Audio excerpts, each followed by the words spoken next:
Opisyal nang gipaila-ila ang 11 ka mga representante sa mga tribo sa Davao City alang sa Hiyas sa Kadayawan 2024. Lakip sab sa ilang gipresenta ang ilang mga advokasya.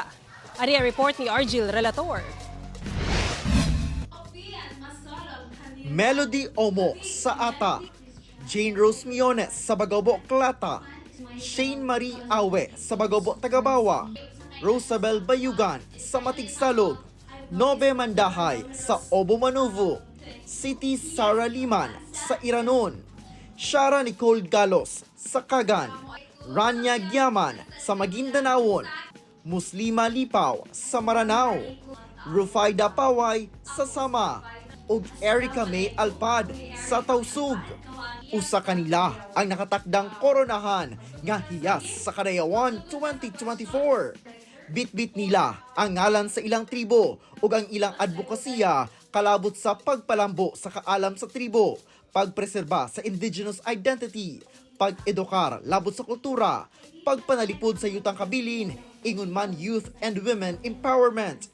Education and youth empowerment to prevent early marriage, early pregnancy, imbuya, or forced marriage in our tribe. In Marilog area, I've noticed that there are numerous resort being built there, and I want to ensure that every resort there is to preserve the culture of Ubu Manubu. Is to lead by example in strengthening, empowering, and embracing cultural identity and inclusivity. I advocate for breaking stereotypes and promoting cultural understanding.